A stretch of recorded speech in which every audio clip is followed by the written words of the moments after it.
obliged to start thinking to an alternative to send everybody to the intensive care, because in intensive care we are people able to manage this such of critically ill patient, but beds are limited. People able to manage this kind of patient are limited. Ventilators were limited. Now we have ventilators everywhere after the COVID, but nevertheless we need people able to manage in a clever way a ventilator. So availability of intensive care bed is another point. And also the length of stay at the hospital is a point. Just the meaning, it is sufficient to justify a longer stay at the hospital. Because when you intubate a patient, you have to consider that the patient will stay in the intensive care at least 6 days.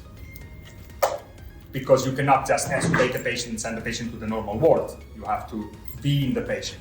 It is much easier to wean a patient from a non-invasive ventilation. This is interesting. It's a study coming from the United States. So the incidence of respiratory failure is approximately 137.1 each 100,000 individuals. The mortality rate is between 29 to 42 for severe respiratory failure. It is interesting to see that for non-invasive mechanical ventilation, there was a 437% increase. And as you can see here, if you look at the blue line, okay, the blue line is any invasive mandatory ventilation, mechanical ventilation, okay? You see it's stable.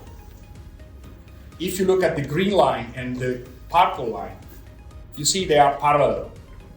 It means that the increment of the codes ventilated of the patient, ventilated mechanically, invasively and non-invasively, the growth is driven mostly by non-invasive ventilation. So the number of patients ventilated mechanically has grown, but is the portion of non-invasive ventilation, non-invasive ventilated patient that has actually grown. Because the number, the line, the blue line, the number of patients connected to a ventilator and ventilated invasively is stable.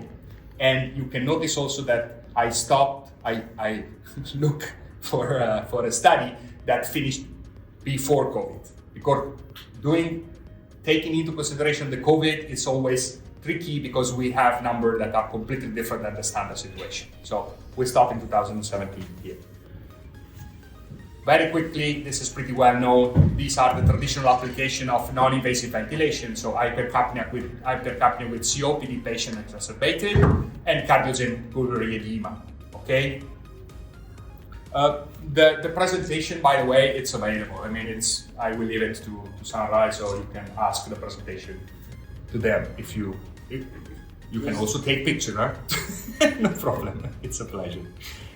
Okay, this is a study that tried to understand which are the traditional application, and obviously it mentioned the increased dyspnea, the use of accessory muscle, paradoxic abdominal movements, hypercapnia, and respiratory acidosis. Basically, what happens is that our patients are panting. So the patient are unable to stabilize again an equilibrium between oxygen concentration and CO2 concentration in the blood. Okay, it's like when we take a little run, we start panting. We are healthy, so in 1 minute, 2 minutes, we get back to normal. Our patients are not able, not our patients, sorry, patients, because I'm not doctor, not even a nurse, they cannot get back to in equilibrium, so they keep on panting. The problem is that keep on panting, they will spend more energy to stay alive. And if they spend more energy to stay alive, they consume more oxygen, they produce more CO2, and it's a circle that we need to interrupt. It is interesting to notice that the inability to fit the mask is considered an absolute contraindication for NIV. This is a key point. And we are still talking about critically ill patient, okay? But we would like to focus not exactly on the patient that is so critically ill that as necessary to be treated in intensive care by an intensivist. We would like to take care about this kind of patient. let's say, patient that we have still the possibility to keep outside the intensive care. So we would like to work before the admission.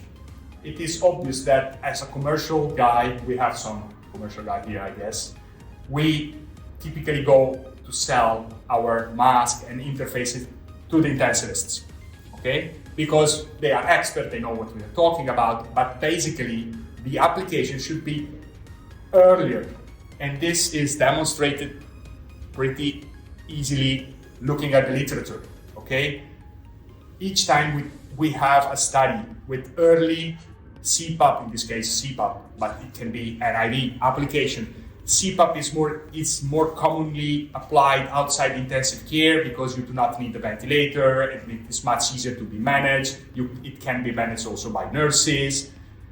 And what happens if we start applying non-invasive ventilation as early as possible, you dramatically reduce the probability of ICU admission. The earlier that you start, the more probable it is that you avoid for the patient the admission in intensive care, intubation, additional cost, additional risk for the patient, and so on. This is the same thing as on the same point, okay? So the interest we have is again on patients that are still in not so critically ill to be definitely admitted in intensive care, okay? We would like to work in general wards. We would like people understand that the earlier we start, the more probable it is that we avoid for that patient that is to be intubated. The graphic is really interesting. You see on the left the rate of failure, okay? And you see the graphs, the histograms are higher and higher from left to right, okay? The higher is the rate of failure, the lower is the pH. What does it mean? It means that the more our patient is exhausted, the more probable it is that our patient needs an intubation. Again, the patient is panting, compensating. We take an hemogas analysis, for example, and we look at the value of PaO2 and PCaO2, okay? We check the value of the gas concentration, oxygen, and CO2 in the blood. And we might notice that the situation is not so terrible. Why? Because the patient is still strong enough to compensate. But it's like when we go to the gym, okay? If we start moving a dumbbell up and down, it can be also alpha kilo, okay? We can do it for 1 hour, we can do it for 2, 3, 4, but at a certain point, my bicep will not be able to move the dumbbell anymore. And this is if we are at the gym, we go to the shower and it's over. But if the muscle we are talking about are the muscle that we need to breathe, at that stage, we need necessarily to be ventilated by a ventilator. We need to switch from a general ward to intensive care. We need a ventilator. Things becomes complicated. We need to avoid to reach that stage. Okay, this is basically the reason why non-invasive ventilation is helpful to solve the problem I've just described, okay? Non-invasive ventilation increases the mean ventilation and lowers the arterial CO2 because it improves the gas exchange. So we do alveolar recruitment, we increase, please take a seat, wherever you want. I stand so you can sit here.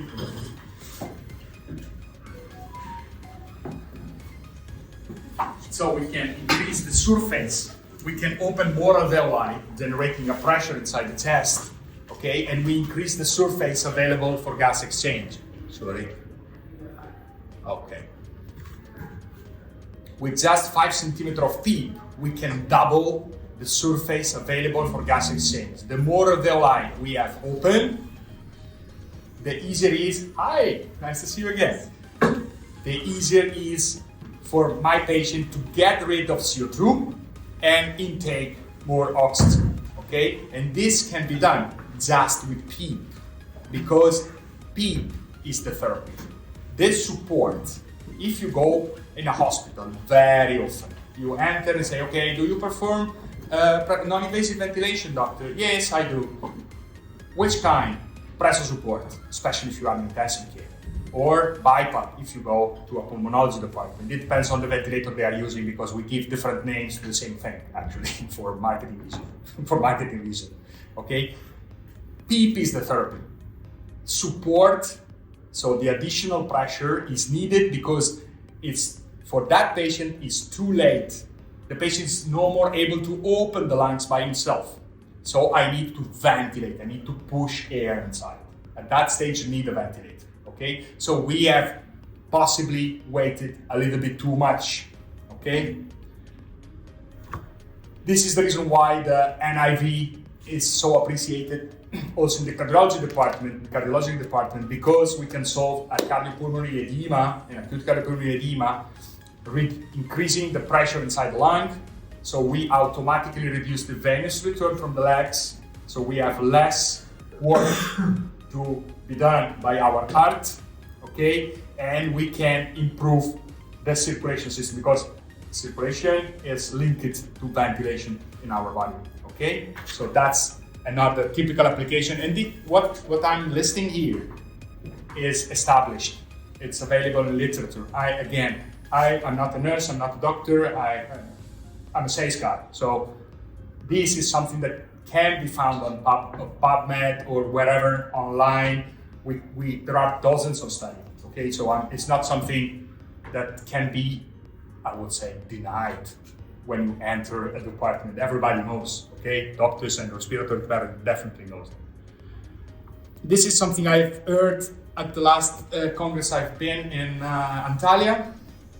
NIV can even affect the brainstem ventilatory control center output, ultimately resulting in a more normal ventilatory pattern, okay? But the first 1, 2, 3, and 4 points are absolutely established. So now we have, let's say, or I hope, we have clarified why NIV is a clever way to approach a patient in respiratory distress, and why it's so important to approach the patient as early as possible, possibly before starting from the emergency. Even if with patient we do not have already a diagnosis or a precise diagnosis, if we wait too much, the patient gets exhausted because keep on compensating, and we are forced to start working with a ventilator. And when we start working with a ventilator, we are getting closer and closer to the intensive care. And if the situation goes even a little bit worse, we need to go for a tube, increasing the risk for the patient, the mortality, morbidity, infection. We have patients that cannot be intubated with the DNI order, and so on. So now we would like to understand why it's a good idea to go with a total face mask. So which is the right choice? Which is the interface I have to use? Oronasal, nasal, total face, helmet. There should be a reason behind it. Basically, again, the answer is easy. It's a matter of comfort.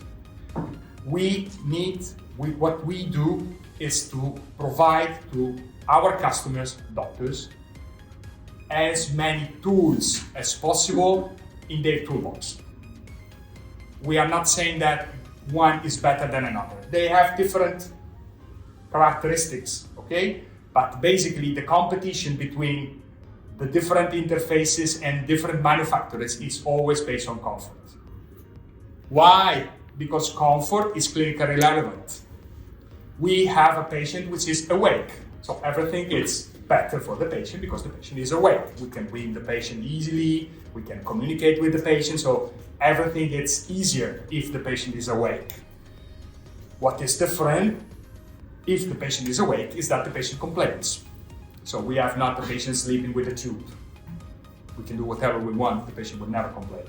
But if the patient is awake, we are forced to find an interface that is tolerable for that patient. So the quality, the shape, the design, the material we use must be tolerable for the patient.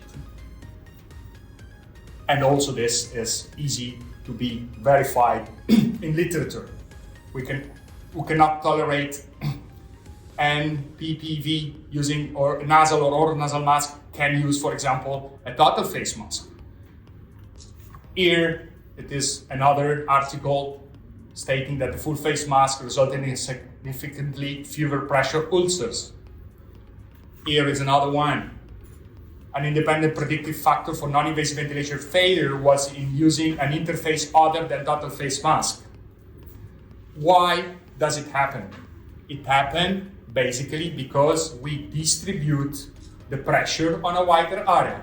So we reduce the incidence of pressure ulcers, we reduce the sedation. Reducing the sedation, we have the possibility for a shorter hospitalization time. Moreover, if the patient is more comfortable or is tolerate better the interface, will require less interruption of the therapy. The less interruption we are forced to provide, the shorter is the time we need to keep the patient at the hospital. Just to be clear, that's the problem. Okay, so we're not talking about little things, comfort, because, for example, for me, I can say, okay, I'm saving a life of a patient. What about comfort? Come on. Comfort is something that we can neglect in this situation. No, we cannot. We cannot neglect it. Because if the patient said, you know what, I do not tolerate the mask. No way, I don't want the mask anymore. At that stage, you need to find an alternative. And this problem is much more, it's common everywhere. Basically because the venous capillary pressure is between 0.3 to 0.8 centimeter of water, whereas the PEEP, so the pressure applied inside the mask, can go easily up to 12 centimeter of water or much higher. Okay, so it is evident that if you apply a pressure here of 5 or to 12 centimeter of water, it is very easy to interrupt the venous capillary passage, the blood passage here. And if you stop the blood passage, you start the process to generate a skin lesion, okay, in a very short time. We are not seeing pictures of people vented non-invasively for 3 weeks. No, this can happen in few hours, okay? The problem starts happening very quickly, okay? So we need to take this into due consideration. You know, everywhere, in Italy, everywhere. And I think worldwide, even if obviously I have not spoken with everybody, the most common mask used is oronasal, okay? Because it comes from home care, because everybody knows it, because it's common to define, because it's cheap, okay? But you for sure knows that there are many shapes, many different shapes. You have forehead cushion, you have different material, sometimes it's gel, sometimes it's silicone, whatever. Why? Because we as manufacturer are looking for a better solution to offer a higher comfort to the patient. Because the problem, what we try to do is always the same thing, but we have to do it in a way that is tolerable for the patient. Basically, the reason why a total face mask can be much more tolerable for a patient is easy. This is 150 grams. If I put it like this, the pressure on my hand is much higher than if I put this in this position, okay? So same weight, the weight for us is the PEEP, so the pressure we apply, okay? Because think about the mask.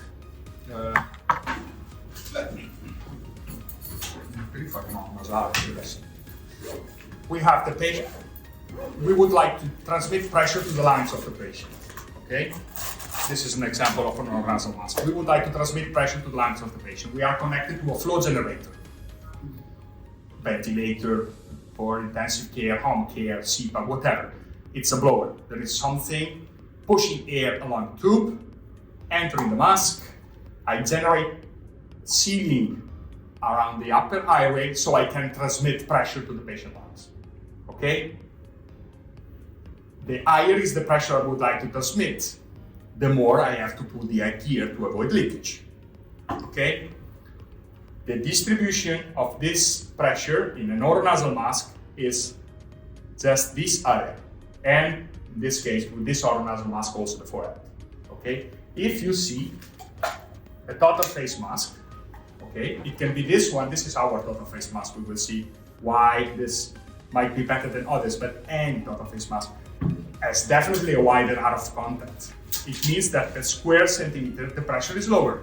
So, for the patient, we have the same. We would like to transmit 5 centimeters of water. With this, we distribute the pressure of 5 centimeters of water here. If we do the same with this, we distribute the pressure on a much wider area. So per square centimeter, the pressure is lower. This is the answer that you can give to a doctor when they say, okay, but I go already, I'm used to work with oronasal mask. Basically, my question always is, okay, how long do you ventilate non-invasive via patient? And very often the answer is 2 to 3 days is a minimum, very often for longer time. How much is the pressure? How high is the pressure do you apply, doctor? Sometimes they say, yeah, the pressure, the support, so the, it was EPUB, okay? the IPUB, the IPUB, so the eyes that the support can reach even 18 or 20, okay? So if you have to apply a pressure of 20 for 3 days, you need to rotate the interface, to change the point of contact. You need to find solution to make the patient tolerate the interface. So the higher is the quality, the better is the design, the better is the mask, or nasal total face, or helmet quality you are using, the higher it is, the better it is for the patient. Basically, it's a matter of how wide is the contact area. It's a physical thing. It doesn't matter where we are, which manufacturer we are talking about.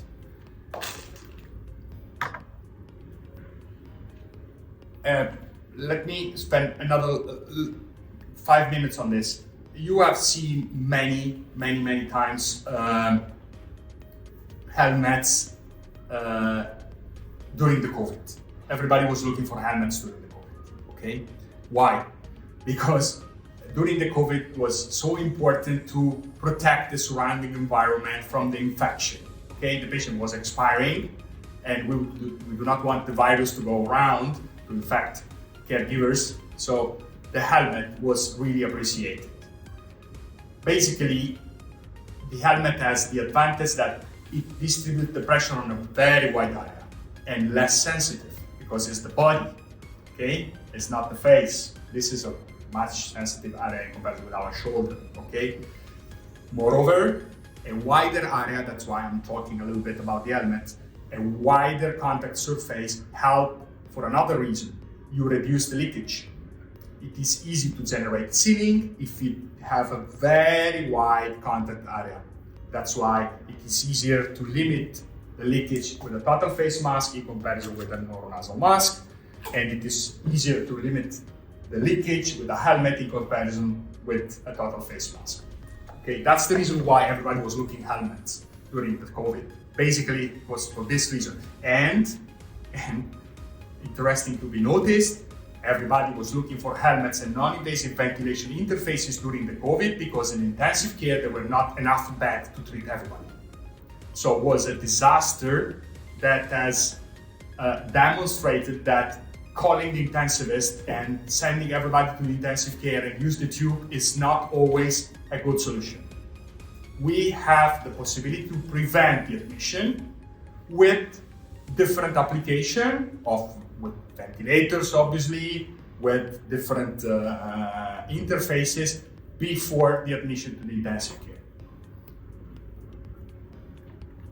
Now we go a little bit more commercial, and I would like to talk with you. And obviously, after that, we have here the mask, so we can play with it. We can test even the mask with the CPAP. Obviously, we cannot ventilate anybody, but CPAP is already something that can give you an idea of the comfort. Okay? Why we think that our DMAS is a better mask than the others. Here I have also, it's not very fair, but I did it anyway. I have competitors' mask here. This is from Pulmodyne. These are the biggest player on the market. This is Respironics. I think that all of you or many of you have seen it. is the Philips Respironics Performax, is the commercial name. This is Fitmax, is the commercial name. It's from Pulmodyne. Okay, as you can see, they look similar, and our mask looks more or less similar as well. Let me take this away so we can compare directly. Okay, these three. Okay, so which are the differences between these masks? Back to the contact area. Our mask has a thinner 0.1 millimeters and wider membrane. Again, the wider is the contact area, the lower is the pressure per square centimeter. So we took advantage of the idea we have also with the helmets, because we manufacture also helmets. Basically, this guy beside me invented the helmet 20 years ago, more than 20. Okay, so unfortunately, yeah. So basically, we take advantage of the pressure inside, pushing the membrane against the patient face. Okay, because I have the mask here, the pressure is pushing this soft membrane against my face without putting too much yet here. I have a little video. Let's see if it works. Yes, it works. Just to see, but you can also touch it, and after that you can play with the mask. So we made this a little bit wider, copying a little bit the concept of the helmet. Okay. We have done another thing. We have by the way, Respironics is 0.3 millimeters, so it's thicker, and I think that Pulmodyne is more or less the same.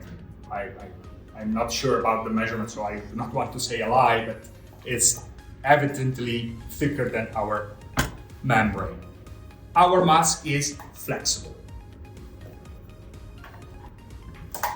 You can play with the mask like this. Okay, doing this with the mask is something useful to sell, but is completely useless for a patient. What is useful for a patient is doing this with the mask. So you can open the mask and let the mask adhere to the patient's face, because we are all different. Our forehead is different, it's more rounded, more squared, and this is the longest segment of the mask. So it's the most delicate part. It's the part where very often you face leakage. Okay, so typically when you go up with the pressure, this is the first leakage you start having. Okay, I have another video. Okay, this is what I've seen. Useless. Okay, so basically, what we try to, let's say, teach to do is something like this. So put the chin, put this part, the lower part of the mask between the lower lip and chin, and open the mask and let the mask adhere to the patient's face without pulling too much the adhere again, because we need to make the therapy more comfortable for the patient. Does it come in sizes or a single size? No. We will go through it. We have many sizes, because also sizes are really important, because obviously we are all different. So the more size you have, the better it is. Just for you to, this is like glass, Pulmodyne. Respironics is a little bit more flexible, I would say, but less than our own. Another thing that is important, and we have worked on it, our technicians. By the way, we are Italian, and everything you are seeing here, maybe I should have said it before.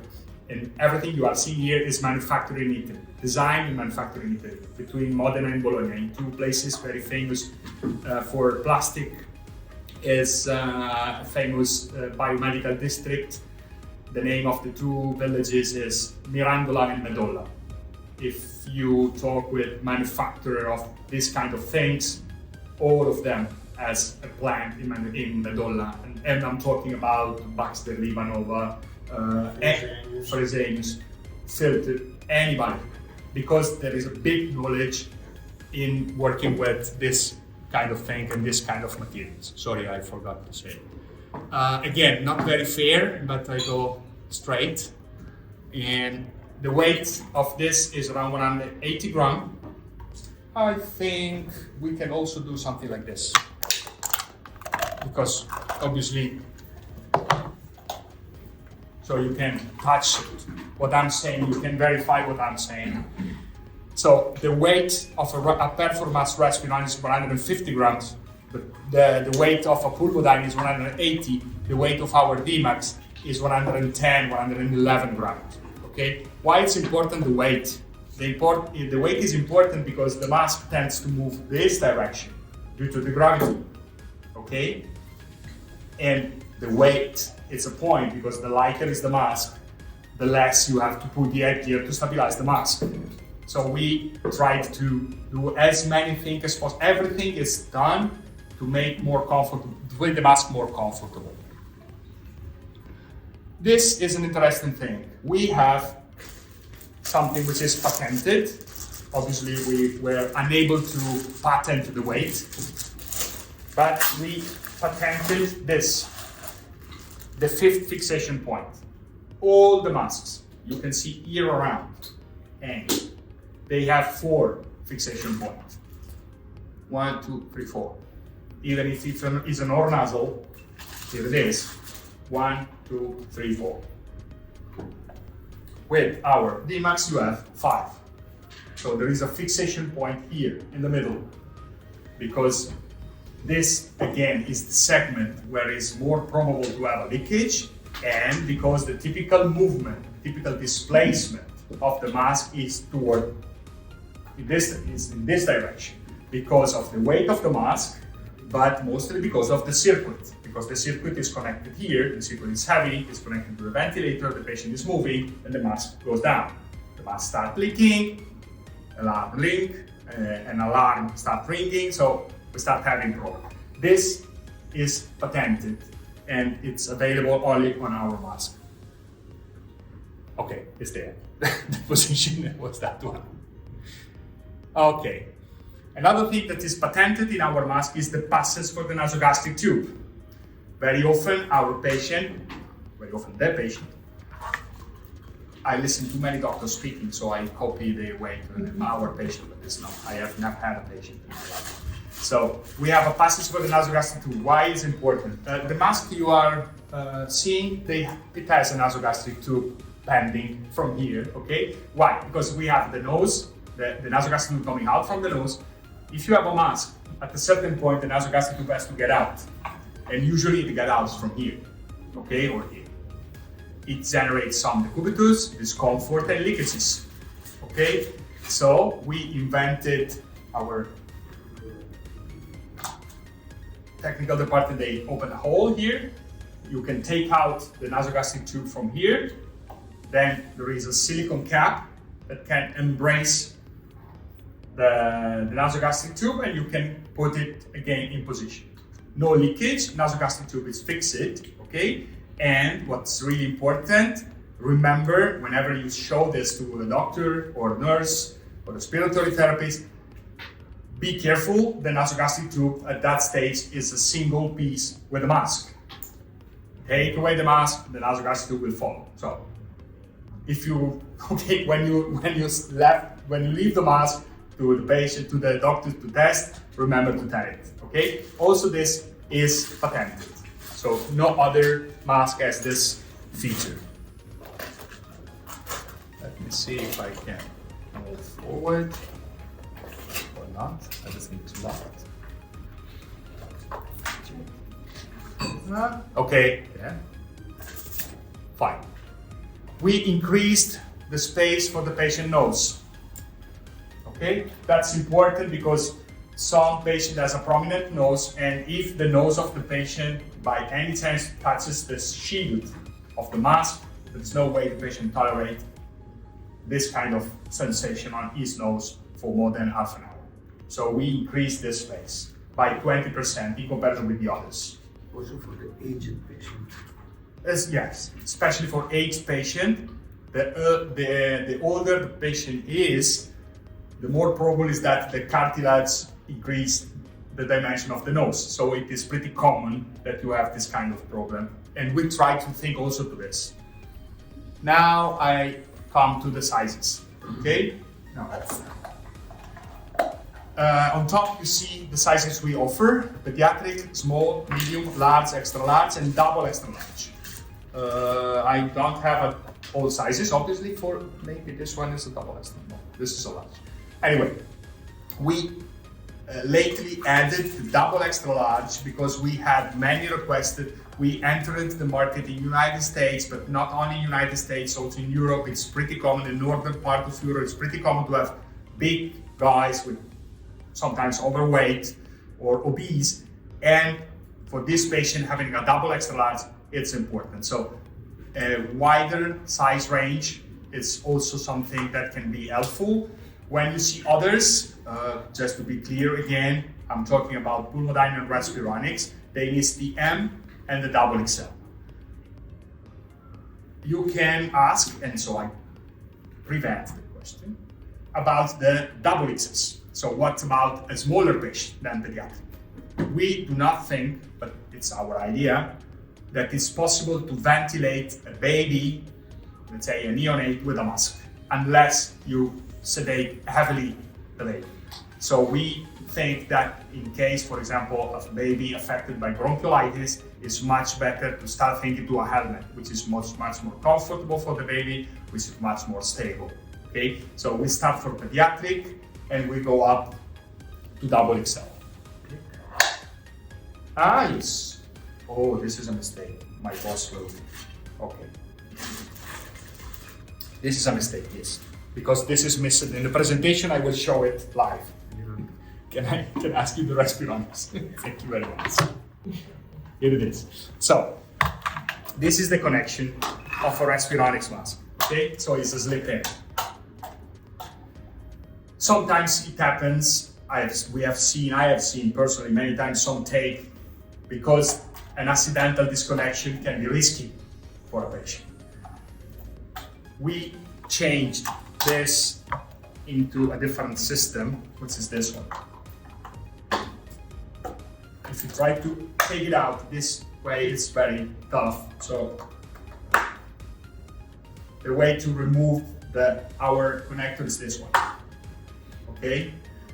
Again, this is important for sales, but when you show the mask to a doctor, remember to tell them that if they start pulling this direction, it might be tricky to take the connector out because they are used to this. Okay? And you have to consider that you have pressure inside. And not only temperature and movement of the head is dangerous, especially for the lateral amyotrophic syndrome. If it's disconnected, the pneumology doctor should just ask to do it because they had the diet patient and home care treatment. Because if you not interview immediately, the patient doesn't breathe. And this is dangerous for accidental deconnection. I take the occasion that Maurizio mentioned home care, because the home care is flooded of oronasal mask. So a normal question would be, okay, why are you pressing us about comfort at the hospital and nobody cares about the people at home? Because people at home are not vented 24/7. They do not, sometimes yes, but very often, they use the ventilator a few hours a day during the night, a few hours, and then they stop. So they have the possibility that their life is not connected, it's not dependent on the ventilator. So they can interrupt the therapy as many times as they want, 3-4 hours, and then they stop, 1 hour, and then they stop. So they have less the problem of the cubitus, okay? At the hospital is a different story. We are talking about acute patient, chronic patient. It's a different game, it's a different market, it's a different thing. That's why you have different ventilators at home, and ventilators at home has no indication of anything, because apart from the pressure, the patient doesn't need to see anything. If you go in intensive care, ventilator has a screen like that. Do you have a fenestrated version of it? Obviously, we have any kind of connectors, like in this case, like any other. I mean, vented, non-vented, vented with anti-asphyxia valve, non-vented with the anti-asphyxia valve, and also this one, for example, for a bronchoscopy. But this is something like any other manufacturer, nothing different. this is something that is different. It depends on the market, okay? We have markets that are requesting, for example, here in the UAE, everybody is using single patient use mask. So they use the mask and they throw it away. They use the mask and they throw it away. In Italy, they buy the mask, they should throw it away, and then they clean it, okay? We studied a mask that can be sterilized, okay? We are the only one offering in the market a mask that can go in autoclave at 134 degrees. This is important for many reasons. It's important because we can save plastic and we can protect the environment because we can use 10 times the same mask. So instead of consuming 10 kilo of plastic, we can consume just 100 gram. Moreover, we can go in autoclave, which is ecological way to sterilize. We do not use chemical agent. And I think that I invite you to check is the fact that nobody else, not Respironics, not Pulmodyne, are taking the responsibility to write clearly in the instruction for use that the mask is sterilizable. It means that if you enter a department and say, oh, do you sterilize the mask? And they say yes. Oh, because it's written that the mask is sterilizable, it's in multiple use. Multiple use is a tricky word.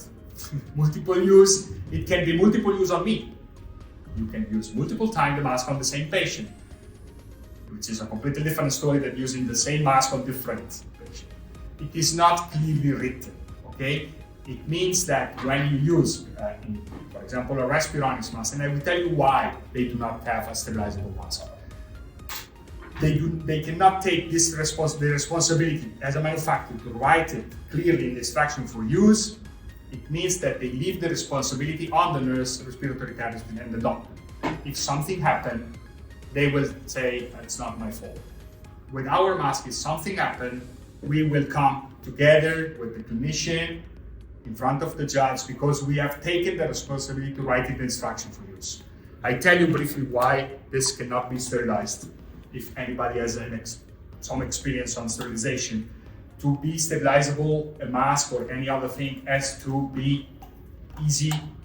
You need a pre-cleaning, okay? So you have to have a free access to any point of the mask in this case. This is a clever thing because it can rotate easily, okay? But you cannot clean below this point, okay? So below this point, you cannot do a pre-cleaning, so you cannot sterilize the mask. FDA does not give them the permission to say that the mask is sterilized. This is important for tenders sometimes. This is important if you work as a nurse for your responsibility. Moreover, we added this little piece of paper you find in our... Excuse me? Sit. Yeah, go ahead. This is a piece of paper that we add in our sterilizable mask. Number of sterilization 10. Instruction of sterilization inside. Sorry? Yes, obviously. This is an ID of our mask. So in our sterilizable mask, you have the serial number printed on the mask and the serial number. So it goes together. This is a single patient. It has only a lot number here, because it is expected to be thrown away. If you buy from us a sterilizable mask, here you will see a black number reporting the same number on the tag. The unit mask validated and certificated for re-sterilizable. The other masks are disinfectable or single sterilizable, but for single patient or disinfection only. Yes. Okay.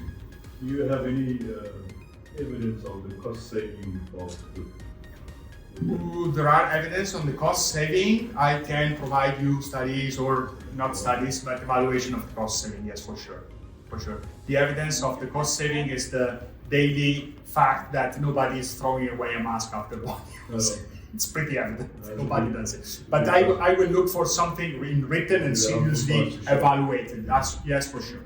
If I can There is an important thing that normally nobody knows. We are manufacturers, so we are legal with the positive and negative part of the legal.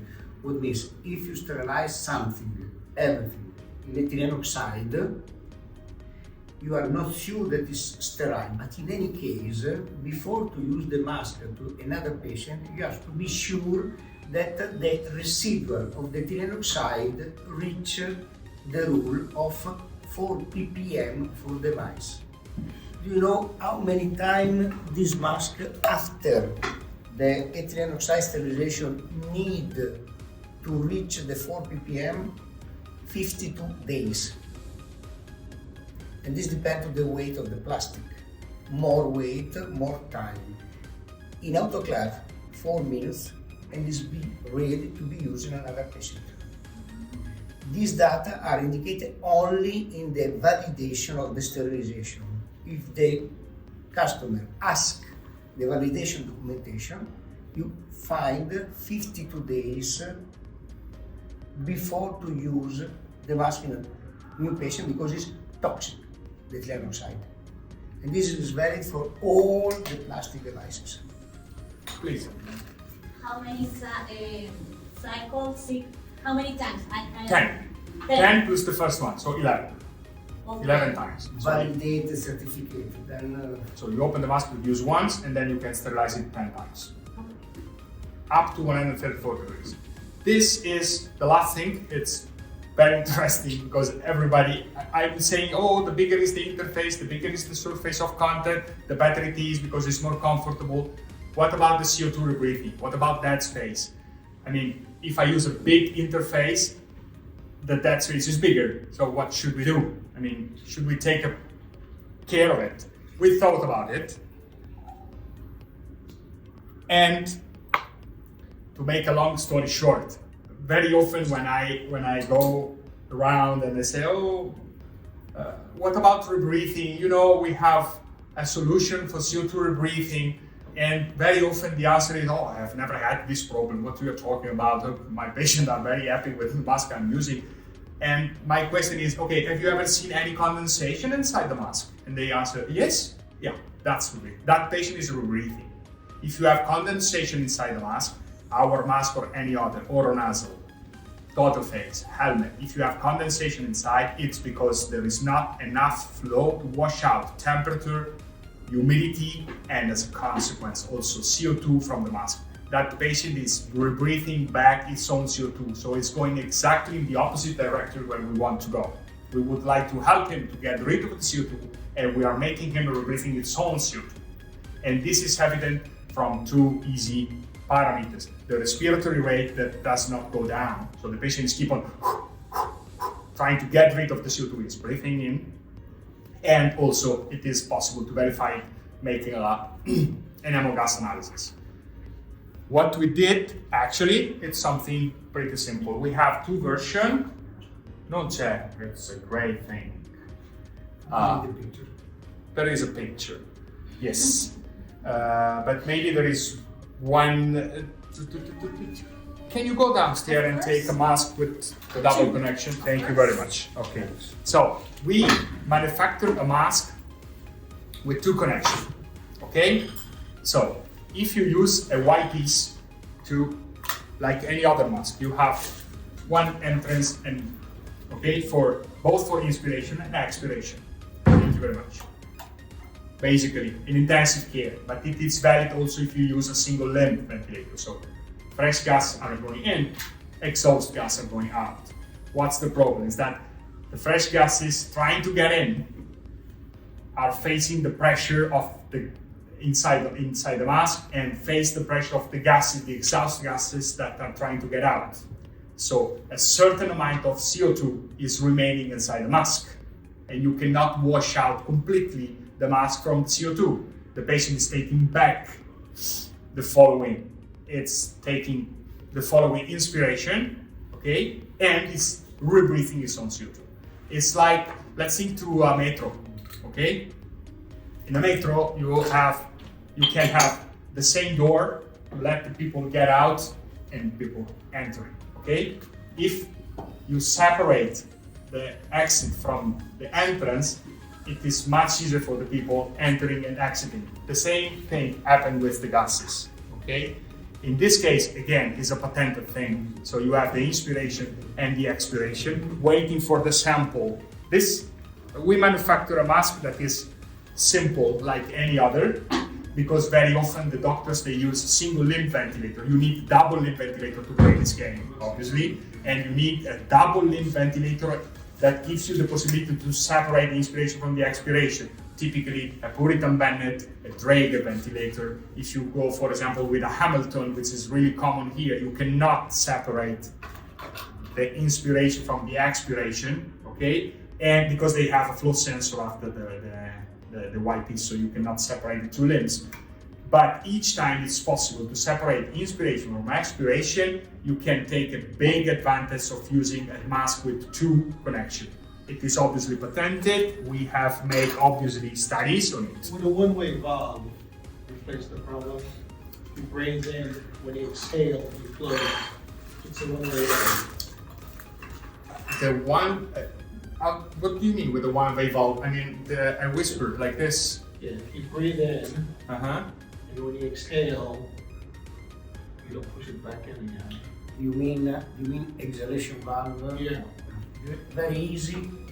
Normally, in the single limb, Yeah. whisper or the valve managed by the ventilator. Right. In this case, it's very easy because you separated the whisper and or the valve, put the whisper and or the valve in the exhalation port and the fresh gas in the inlet. Yes. In the whisper, you put the cap. So all the fresh gas must to enter, wash out and exit for the separated limb, for the separated way, and you have the total wash out of the receiver CO2. You avoid the rebreathing during the next inspiration. This is a In mask this with two case, connections. This is the exhalation. You can apply, for example, in this case, a cap, and you have the fresh gas that enters from here. Enter, wash out and exit. If you have the valve, it's the same. You put the valve here. The valve is managed by the ventilator and open and close when is necessary. And the fresh gas enter. And remember, not all knows that inside of the ventilator there are the flow by. What is the flow by? Is the flow generated by the ventilator when normally they use the flow trigger, or the ventilator normally use the flow trigger, not the pressure trigger. Flow trigger is 10, 20 liters of fresh gas that the rule enter and exit from the ventilator, and is the most sensitivity way to understand when the patient wants to breathe, so to synchronize the breath of the patient with the ventilator. When the ventilator feel that in the 10 liters that rule, the patient take out 30 cc, is the indication that the patient wants to breathe. This is flow by that inside of the display you don't read it, you just read the tidal volume, the mean volume, is exactly what is important to wash out the CO2 because it's a flow by that enter, wash out and exit. This is not possible in the single connector because the flow by rule outside of the mask. In the dual limb, you have the flow by that enter, wash out and exit from another way. This is exactly like the example of metro. Enter and exit and wash out the CO2, especially during the inspiratory and expiratory pause. Obviously, what we are saying has been measured and studied, and we have studies published on that. This is a visualization of what is happening. This is the first time the movement of the CO2 inside the mask has been visualized. This is not an animation. This is a measurement that we did. Let me see if it works. Okay. So here the patient is inhaling, but okay. This is, let me try again to stop it at the right time. 5 minutes to do it. I don't think. Okay. Difficult to do it. Anyway, the patient is expiring, and obviously the mask, it's full of CO2. if I have a very limited time to wash out the mask because the patient is taking back the following breath. So if the mask is full of CO2, like in the standard connection on the left, the patient will intake more. I'm talking about the big concentration. It's around 30% of the expired CO2. So it's something. And based on the experience of a doctor, I think it's something that you can verify. It's something that can happen, okay? And it is easy, even if nobody is measuring capnography inside the mask. This is evident each time you have fog and condensation inside the mask. It is because there is less. The flow is not sufficient to wash out the temperature from the mask, the humidity, and as a consequence, the CO2. These are the studies made. It is interesting to see on the right and in the graph, okay? You see demand flow, continuous flow. This is a comparison with CPAP. Let's take care about the last two measurements. You see that with one limb, the end expiratory CO2 is much higher, okay? Concerning the flow by, obviously the higher is the flow by, the better it is the washout you can obtain, okay? This is a study made on healthy volunteer. This is a study comparing the different way to connect the mask with the white piece on top, with the separate inspiration and expiration at the bottom. These are COPD, and the result is pretty evident in few minutes. We're talking about around 10 to 15 minutes, or maybe earlier. My colleague here, my boss here, knows better than me because he had much more experience than me in this. You can immediately verify, and the respiratory rate goes down. Yeah. So the patient starts breathing with a lower respiratory rate. This was a study with a real patient, chronic COPD patient.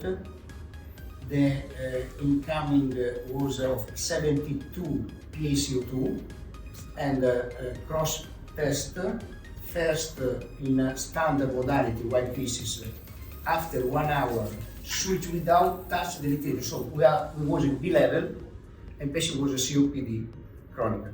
Start in B level and after 1 hour switch from one white pieces to two limbs, separated limb, and after 1 hour check the hemogas analysis.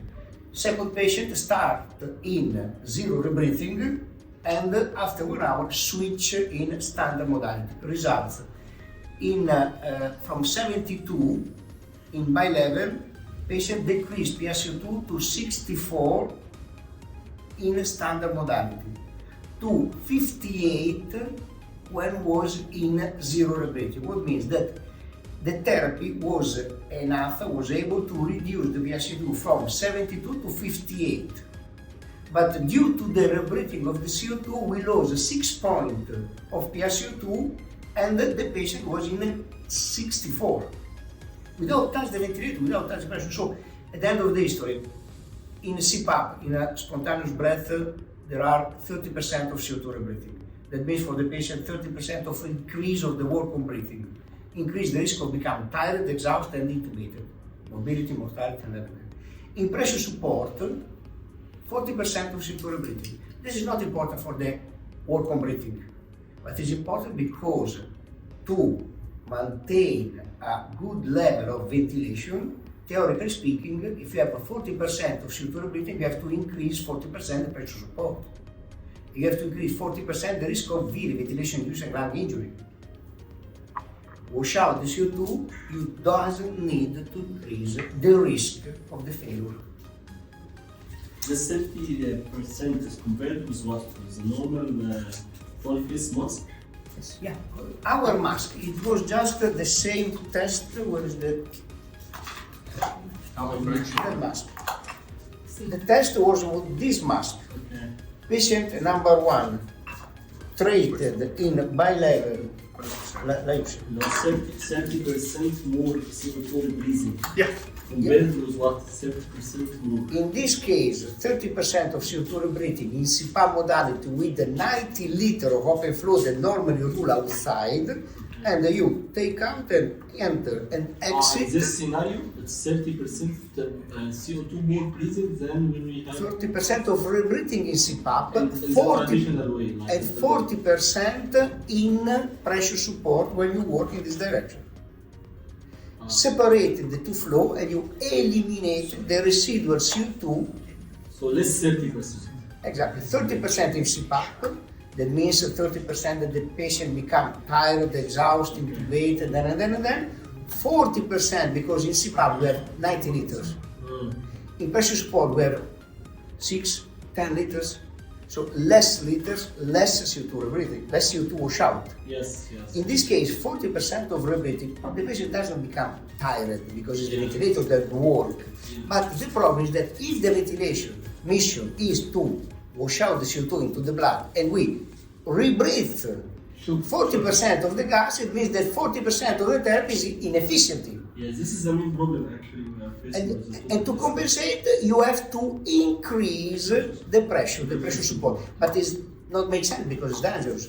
Today, in the modern ventilation, we talk about permissive hypercapnia and prolonged ventilation to avoid the risk to create damage.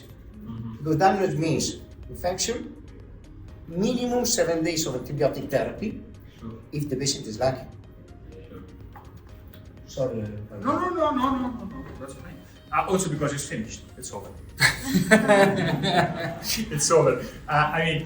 If you want to play a little bit with the mask, there's possibility. It is possible to try it. We have different configuration. Obviously, this mask can be used for CPAP. That's the reason why here, for example, you have a manometer, or you can use it, but it is more often used in pressure support or BiPAP. Obviously, in this case, you don't need any manometer because the ventilator is measuring everything. It is interesting talking about the United States again that it's not so common to have CPAP with open flow, which is the best way to do CPAP for a patient. It's much better to do CPAP with this, even at the hospital, using a manometer and a PEEP valve, instead of asking a V60 from Respironics or a ventilator to do CPAP, because the ventilator is providing flow on demand. So I'm inside the mask, and the patient, if the ventilator is running the flow only when the patient is asking for it. Whereas we would like to have a ventilator keep on flushing the mask, compensating the inspiratory flow of the patient. We are trying to promote this concept, which is basically an easy thing, but ventilators manufacturers are so strong and they are so powerful that it's difficult to enter a department and say, you know what, instead of using a wonderful $25,000, $30,000 ventilator, you can do the same thing. Chissà se si stacca questo, mai nella vita non mi serve. Yeah, with that, let's say, with an high flow venturi system. A piece of plastic able to increase the flow, that's it. Or with this one. Okay, with this. This is my flow venturi system. You would use PEEP with this. Yeah? You would use PEEP with Yeah. this? We generate high flow. Yeah. Yeah. This one. Venturi Just from the can create till 120 liter just with 15 liter of oxygen consumption. One. Inlet, Outlet. outlet. Mano- And this is a CPAP. You need a bag. manometer. and then the manometer tells you how much Exactly. you generated. You just need a cylinder. And thanks to the manager of Well, the Hamilton are not going to be happy with it. No, but some of our distributors are when we work, talking about a little bit of experience on the field concerning sales. We have distributors working with us that are distributors also for Hamilton. Okay, so when I show them this, they say, "Nice, thank you," but I will not show it. So what I say, yes, please. Let me. This is the best configuration, so you have clear. Because obviously, in this case, you do not have any measurement of the pressure, so you need a manometer on the mask. Yeah. Okay. Obviously, the length of this can be modified. How do you adjust it? Is there?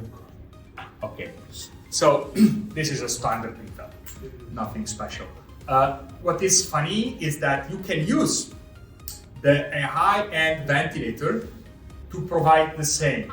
Instead of using the Venturi, you can go on the ventilator, for example a Hamilton, and tell the ventilator, I would like to provide high flow nasal cannula to the patient. So I would like to provide high flow to the patient. In this case, the ventilator is asking just how much flow you would like to give. You put 80 liters, so the highest level, and at that stage the ventilator is just a blower, so it is becoming like the piece of the blue plastic.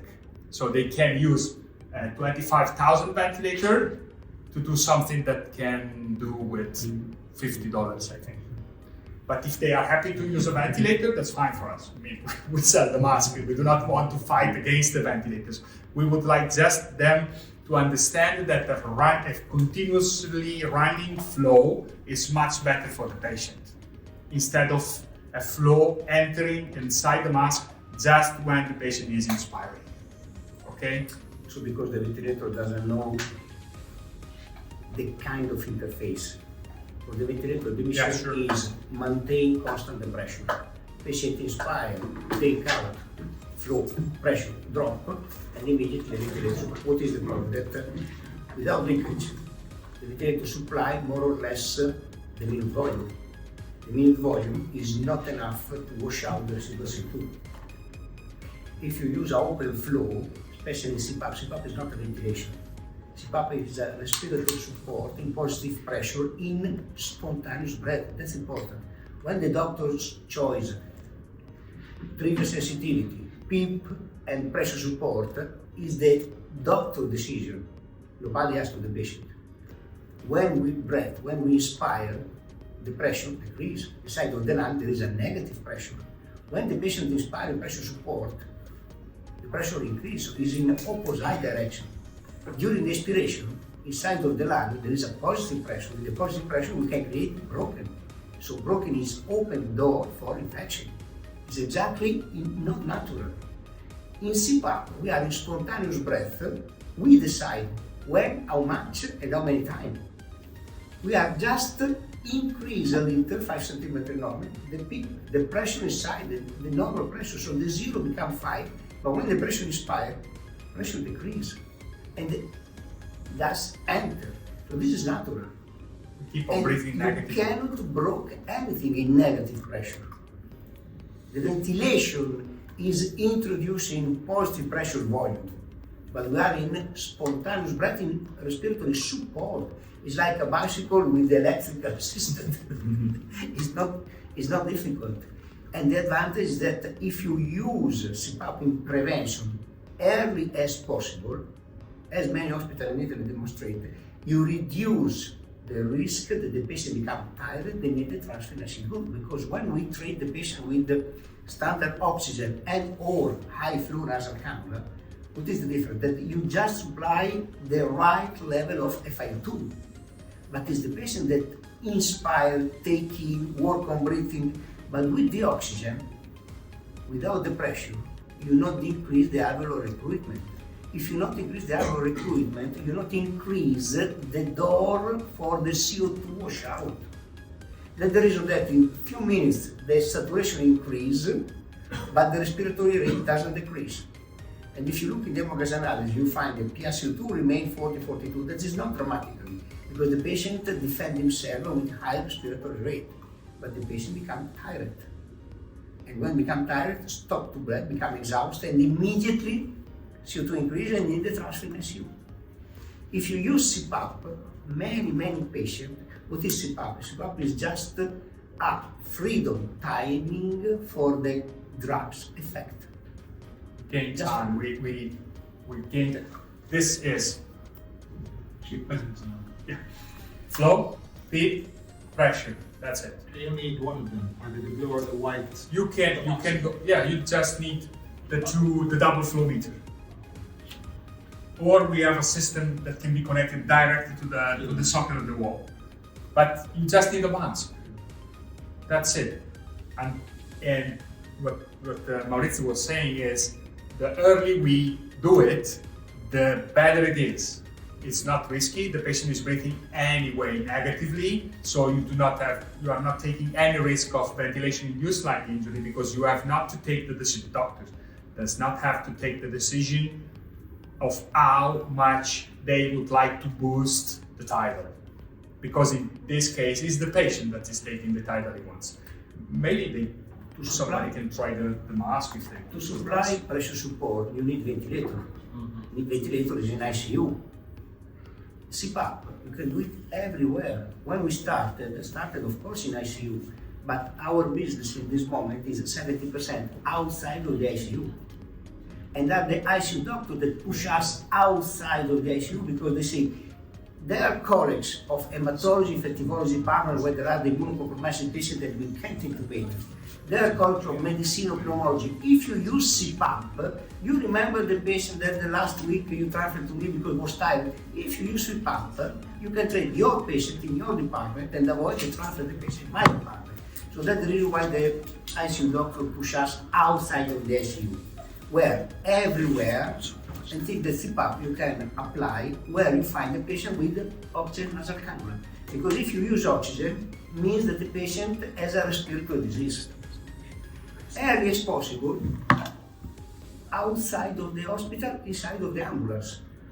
Because when the patient is hypoxemic in an accident on the road or wherever you want, is hypoxemic or COPD or cardiogenic pulmonary edema. In all the three cases, 5 centimeters of PEEP and 35% of oxygen are able to survive the patient. There are clinical trials published by Milan Hospital where since they use this CPAP modality 5 centimeters in the ambulance, they never had one patient died in the ambulance for critical hypoxemic condition. This is written. And they support that before they had it. So CPAP is so simple and so easy to apply, but so efficient that now, thanks especially for the helmet, because the helmet has a high comfort. And so in a COVID period, pandemic period, we treated the patient normally 18 days continuously. The comfort is important for the drugs effect. Roberto, the helmet. Is it helmet? The helmet's here. No, we don't have helmets here, but we have helmets at the booth. No, because today we were focused on the mask. Okay, you can stop.